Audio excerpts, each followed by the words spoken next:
via chat throughout, to me or to everyone, however you prefer.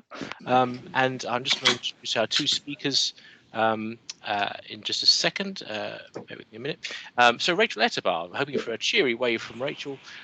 Thank you, Rachel, is Director of People and Culture at British Transport Police, having been Group HR Director at DFT and held other senior HR roles with Insolvency Service, Inchcape, the Home Office, Ladbrokes, William Hill, Sainsbury's and London South Bank. And Salma Shah, Salma's cheery wave, thank you very much, Salma, excellent work, is the founder and creator of Mastering Your Power Coach Training, a pioneering coach training framework with a wider systemic lens on diversity, inclusion and belonging. Salma's also an associate board member of the International Coach Federation. So how are we going to work this is Rachel and Salma will be speaking conversation for 20 to 25 minutes with the odd question perhaps thrown in from me, but we'll allow at least about 15 minutes, I would say, for feedback and Q&A from you all at the end. And then we'll send you a link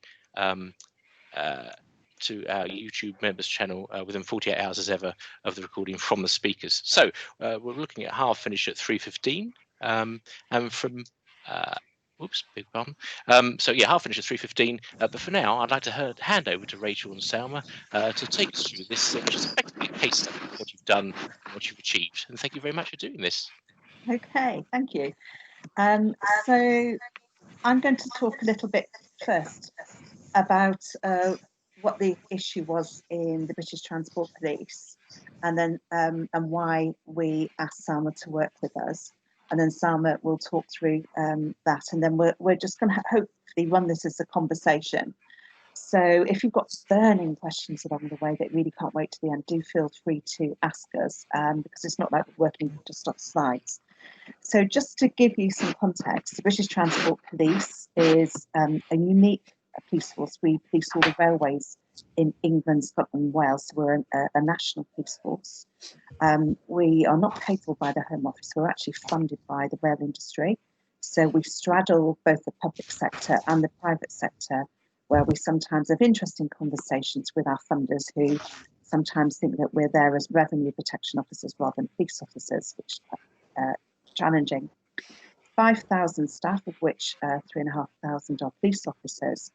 And they're stretched thin because they work right from Penzance up to Aberdeen on the railway. They will go on patrols, they'll deal with crime, etc. So for me, it was really important when I joined BTP 2 years ago, and I was the first people director appointed to the organisation, and I wanted to put in a people strategy because my role was created because there was an understanding that they needed to change the culture in the organisation from being a very hierarchical, deferential, command and control structure. So when I walked in the office and said, "Hello, I'm Rachel," I was greeted with "Ma'am," which made me look over my shoulder thinking, I don't think there's any royalty here.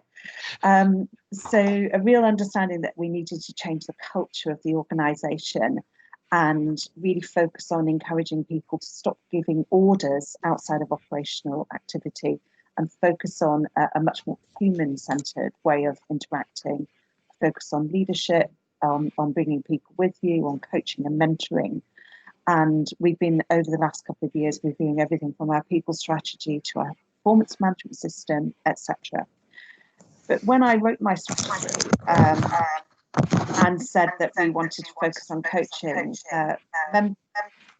members of my team came to me and said, you said that you want a coaching-centred approach, but do you know that of our coaches, the majority of the coaches we have are quite junior grades. So if they're going to change the leadership style in a hierarchical organisation, will a junior person really feel comfortable coaching a senior person? And will that senior person ask for coaching from a junior person?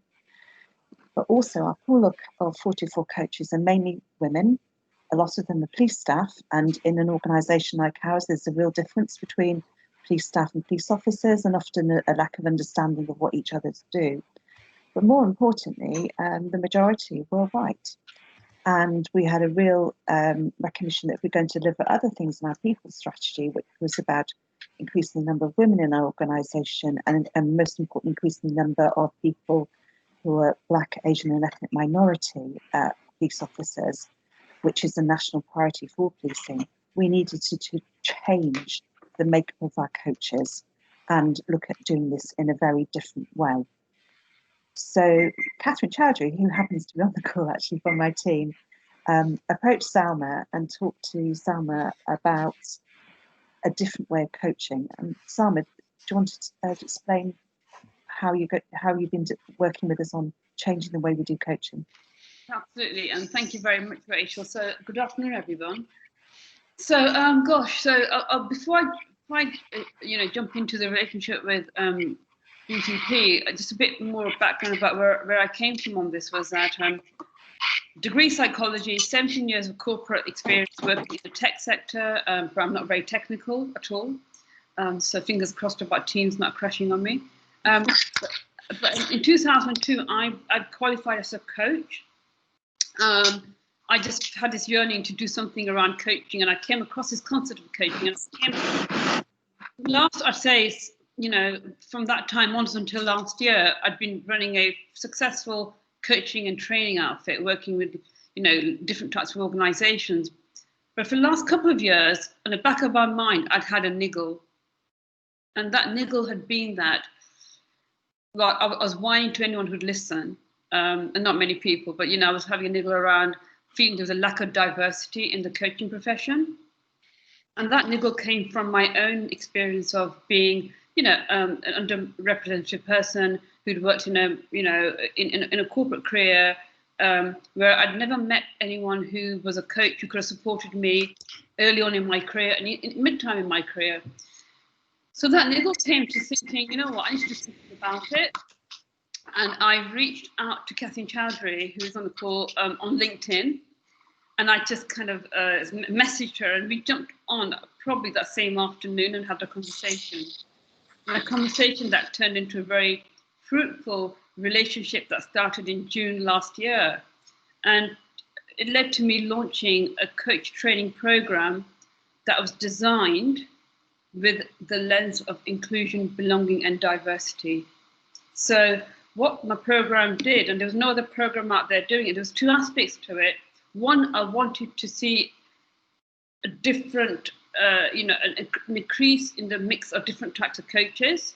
And that was a conversation I had with Catherine, which is what Rachel just alluded to. But also, I felt that strongly that when we are becoming a coach or being trained as a coach, we need to hold the lived experience of somebody within that coaching session, and hold that lived experience of someone who's, may have complexities which we may not naturally consider.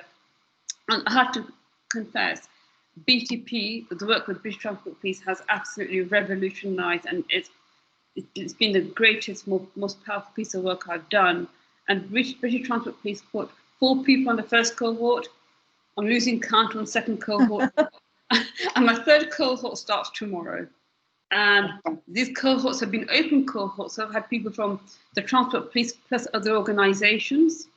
And it's not all BAME. I've had other lenses on diversity as well. The most powerful, impactful work we've done together. And what for me has been really important about this is that people, the initial cohort, I think we selected who we wanted to go on there and cajole people to go on there that we thought would be advocates for this.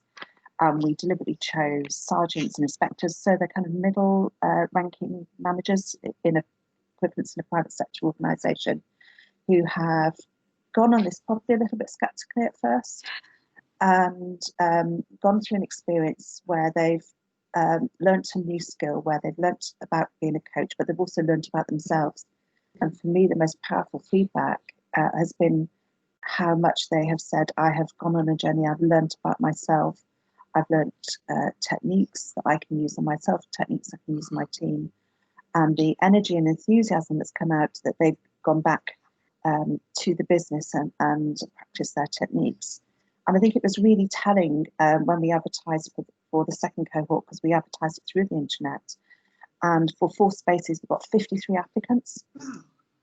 Whereas something in BTP, which is usually an organisation with a bit of apathy, this is unheard of. And we didn't know quite how to shortlist those candidates. So what we did do is, for the ones we couldn't get onto Sam's program, we've given them access to other coaching techniques, and we also run a CMI coaching program, so we're using that as well. But every time we advertise a cohort, the applications go through the roof. And I just think it's suddenly taken on a life of its own.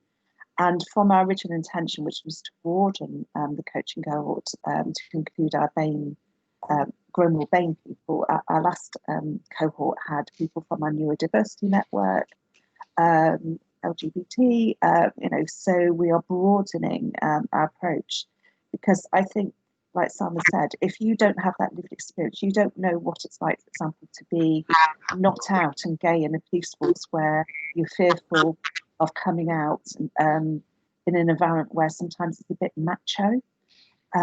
It's really difficult. And similarly, if you're I don't know, based in a very small police station where there are only 10 of you and you're the only person from a BAME background, and police officers often cope with very difficult circumstances, so they have a robust humour, and sometimes that humour tips over into inappropriate language. How do you challenge that? So for me, it's by equipping people who are coaches, who understand that background, who can work with our people, who can help them through it, who can help them call out those behaviours, challenge those behaviours, but also grow as an individual, feel comfortable to put themselves forward. It's really important. One of the other issues we used to still have, is that a lot of we were really great at bringing people in who were BAME or from a different minority background in our recruitment, and then we're not seeing people progress. So another reason for trying to do this programme, and it's very early days yet, so it's quite hard to measure, is to see if putting this really active coaching intervention in will help people feel brave to put themselves forward, to go for promotion, to feel comfortable to do that, and to tackle the imposter syndrome that I think often lingers in people who feel different or other in an organisation. Yeah, thank you, Rachel. And it's been the programme. It's not just about becoming a coach, which is of course the outcome, but it's a transformation they go through on the programme itself. So because it's designed with a wider lens of inclusion and belonging and diversity, I'm looking at belonging in the coaching room. So if I can use an example of someone who might be a police officer, let's say you're a young black male police officer and you decide to join the police force. Your own community, there may be some nervous community, plus you may be a minority in the police force as well. If you think about that person's sense of belonging and inclusion in both systems it belongs to, whether it's its community culture or its work system, there's a journey to feel included in both those systems. So, and I guess doing the work I did, this is coming from working with the people on my course. I got these insights. Of course, I have my own lived story, but this is where the real path of transformation starts to happen. And what I was finding was that, one of the challenges that most people have shared on the course has been their lack of confidence. Now, a lack of confidence in somebody from a underrepresented group who may have a very complex layers of, and I do believe in inclusion, and I do believe we are all individual and intersectionality. I'm all embrace that. If you're from an underrepresented group, your lack of confidence may have many complex layers behind it.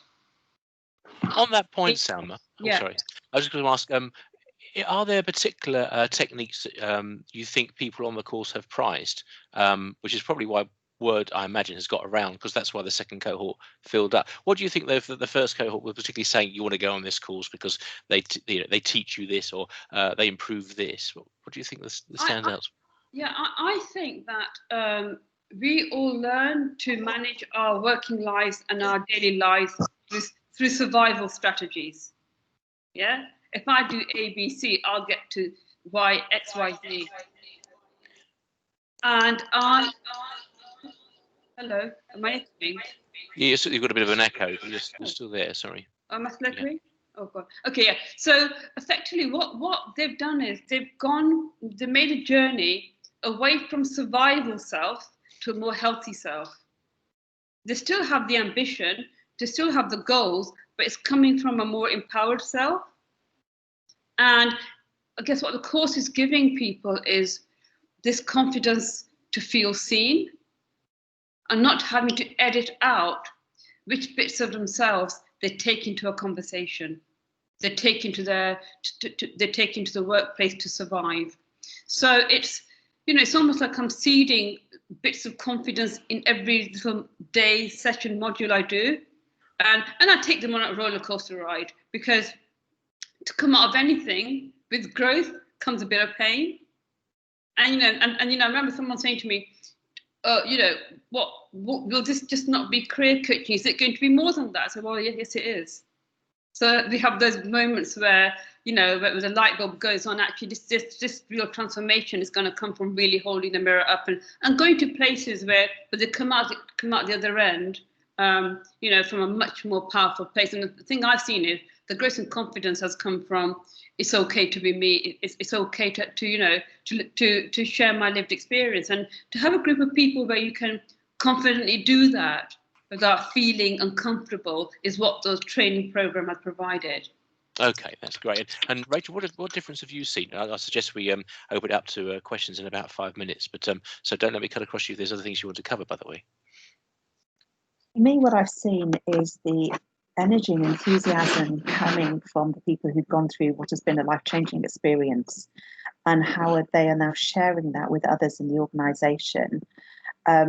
I found that in other coaching programs, people do the qualification, but they see it as getting a ticket or a piece of paper. And some do, you know, put it into action and they take on board people to coach. Others, you know, it doesn't happen. Whereas every person so far has gone through this program has got a group of people around that they're coaching, and they're passing on this experience. And I also think because it's enabled networking across a group of people who look more like them. Because often, as I said, our police officers are stretched across the country. They're working shifts in 150 police stations. And if you're very much the only person from an ethnic minority or a diverse background, you might not see anybody who looks like you working in our force. But now they have a network of peers. So that networking as well amongst the group is so strong. And I think that what I'm seeing in some of the individuals is confidence in themselves, in what they can do, putting themselves forward for things, speaking up in an organisation where traditionally that hasn't been something that's happened. And I think we get more of these cohorts through, and then this trickle-down effect will really impact the culture in our organisation. We're doing lots of other things as well, of course, on a culture change journey. But I see this as such an important lever to say that if you're from a diverse background, we want you in the organisation, we want you to grow, we want you to feel you can be your authentic self, that you speak up, you have a place, that you can grow, you can challenge. And I think it's so very important in every organisation, but particularly the police force, where obviously we've been under the lens for many years now of focus after Macpherson report into police forces being institutionally racist. And in the 20 years since that report was about Stephen Lawrence dying, 20 years since then, police force diversity hasn't made huge strides. And I see this as such an important lever, because if we get a group of people who feel they belong, who feel empowered, who feel they can grow, what message does that send back to the communities from which they come about, come and work for us, it's a great place to work. So it has both internal and external benefits, I think. Yeah, and so I from my perspective, the cohorts, third cohort starting tomorrow. The cohorts in themselves are mini communities. In fact, on Monday evening, I had a bit of a evening catch up with the first cohort, and the cohort they all support each other. So it's creating that community both internally and externally, where it's not a case of the training done and then you go. We're trying to I'm doing my power best to keep the momentum of their community going for them. And what I also want to add is, it's really important for me to say this, is that this work for me comes from a humanitarian, not an activist perspective. Yeah, I see it as having a humanitarian ripple effect and benefits from it. So the community aspect is very, very important. Yes, got you. Is there any, before we throw it open to questions, is there anything else you'd like to share in terms of what you did and how you did it and the difference it made, indeed? What I did, I guess, first cohort was me coming from my 50+ years of life experience, a niggle, created something based on 20 years of coaching, a bit of an experiment. This BTP jumped on board, and what's come out of it is something which I will not stop doing until I stop working. So, do you want to share which other companies have now joined in with us, Salma? Absolutely. So I now have tomorrow. I've got the Met joining in as well. Yeah. I've got the Co-op. We've had people from Barclays. We've had Pearson. BBC? I haven't had the BBC Oh, yet. no, that's me. But tomorrow I've got 2 people from the Cabinet Office. I've got local government. Oh yes. Well, can't say it yet, but yeah, a large organization that looks after our health. That sounds great. They sound great. I hope they come over the line. They keep us well, and they heal us when we're sick. So yeah, lots of interesting and most organised, like the Co-op, BTP. You guys, you're now jumping onto 3rd cohort. So my view is always, I'm very open to come and try and test with me, and I'll let your people tell you how it went, and that's why the momentum is growing. They're doing the work for me, Richard. Yeah. And we've also been using our coaching skills that our people have got from this to practice. So you may know that the NHS has reached out to people during COVID and said, will your organisation coaches help people in the NHS who to have some coaching just to help them cope with the stress and strain. So all our coaches from this programme have been involved in that. Yeah. And I find it really beneficial. Excellent. Yeah. One last question to Rachel before we throw it open. So please put your hand up, and we'll turn to you. Is how has it made the workforce more diverse? How it's made it more diverse? I think for me, part of the people strategy is about people being able to be themselves at work, and also embedding a coaching culture. So how has it made it more diverse? I think it's making people feel they can be authentic. They don't have to come in and be, a cutout police officer that looks like everybody else. They can come in and be themselves. They can talk about their community. They can talk about their culture. They can talk about their religion, the diversity aspects. So I think in helping people to be themselves, it's better.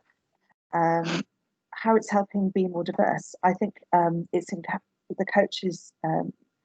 Some of them are helping people prepare for progression. In police forces, you don't get selected for promotion just by going through an interview. You have to prepare and sit an exam with the College of Policing, which is often about making sure you know the law at a certain level. So I think there's been a lot of work helping people now put themselves forward, feel confident to nominate themselves, prepare for those exams.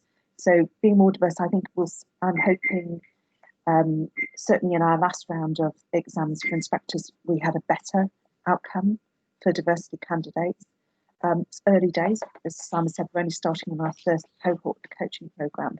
But I'm hoping what we'll see is this better spread of people progressing through the organisation because they feel they can put themselves forward and they can succeed, and there are people who look like them who are cheering them on, who are there to give them all the support they need. So I think in the long term, if we get more representative at all ranks, that's great, not only internally but also externally. The more representative we are of the people we police, hopefully the better decision making there is, the less bias there is in decision making about the actions that we take. So it's early days, but there are very, very good green shoots showing that this is making an impact on the culture of the organisation. And not least retention, I imagine, because Yeah. yeah, that'd be okay, good. Oh, hello, there's a question coming. Thank you. Have you set any targets, and if so, what? At the moment, I think, and Catherine, please feel free to come in on this one. At the moment, the targets we've set are obviously changing the makeup of our coaches, both in the number of them and diversity. When I said we started out with approximately 2% or so of our coaches who were BAME, we now have 33% of our coaches are BAME. I think that shows that just in a short time, we've made a really significant impact. If you think that 14% of our workforce are BAME, that's pretty phenomenal. And similarly, we are expanding this out. So certainly, our head of our neurodiversity network has been through this program, has brought hopefully a very interesting aspect to that, and we're encouraging people from other diversity networks to come through. I think Catherine wants to come in with this. Yeah, thanks, Rachel. Yeah, I thought I'd just add in terms of what you spoke about around targets. And I think for me, I always feel a bit uncomfortable linking coaching too strongly with targets, because as we know, it's always very bespoke and it's challenging to measure those outcomes as well. But a piece of work that we've also been involved in recently is measuring what our coaching culture looks like. And we did that back in 2018 using an organisation that have designed their own dimensions of a coaching culture. And we did that again recently, and we could see there were some real strong results in terms of how our coaching culture has developed. And one of them being that we've now got a much larger investment engagement from our senior levels of the organisation as well. And that's certainly been a turnaround for us, having Rachel join the organisation as the People and Culture Director at that point as well. And one of the other things that's told us is that actually, as an organisation, we've reached that saturation point of training up coaches. So we're at that level where we have enough trained up coaches to meet the needs of the organisation and to put us on that path to developing a coaching culture. So one of the things in terms of, I suppose it's not really a target, it's more of a kind of risk that we hold, is that we need to just make sure that we are creating that unity amongst these new coaches and the existing coaches that we have as well. So one of the things Sam is actually doing for us is she's delivering some CPD inputs, which we're piloting at the moment, which are for our existing coaches, because we're really mindful that we've created this great network and this great buzz. The last thing we want to do is reinforce any kind of segregation within the organisation, if that makes sense. So we want to make this a journey where we take along our new coaches with us as well. So yeah, we've got targets in terms of focusing on what a coaching culture looks like and what we can do to continue to grow that as well. That was really nice, Catherine. That's really helpful. Thank you very much. Appreciate it. And thanks for the question, Val. Two more coming in. One from Carol. Hello, Carol. Did the coaches need to commit to a certain number of hours to provide coaching post-qualification? And was that built into their job plan or role? Have I got that right, Carol? Yes, I think it's that question of how do you build it into freeing people up to do this well afterwards, and giving them the space and permission that this is an important part of what they do next. We've asked them all to commit to a certain number of hours. I think Catherine will be able to tell you how many, but we've also, as well as doing this, we've got one of our chief superintendents, so they're kind of a very senior rank in the organisation, to be our coaching champion. And having him go out there and talk about this and talk about coaching gives permission for people to coach. We've also worked very hard with our rostering team in policing your work shifts, and you're rostered onto activities along the way. So many hours looking at the crime cases, so many hours you should be out on patrol and things like that. And we have asked our rostering team to roster coaches in to do their coaching. So they're not only given permission by a senior person, but they're given the time that they need to do the activity. So they don't have to ask permission. They can just book the time in and get it done. And that allows it to happen. We're still on a journey. We still have those dinosaurs who say, why are you doing this soft and fluffy stuff? But I hope that the more we embed coaching in there, the more we get senior people involved, the more it becomes permissible to do this. Alongside Salma's programme, we're also running a CMI level 7, so a postgraduate level coaching and mentoring programme. Myself and 2 of our assistant chief constables went on the first cohort. We've got other very senior leaders on the second cohort. And again, so taking a multi-dimensional approach to coaching, I think is giving the permission and giving people the hours and the time to actually practice the skills. Does that answer your question?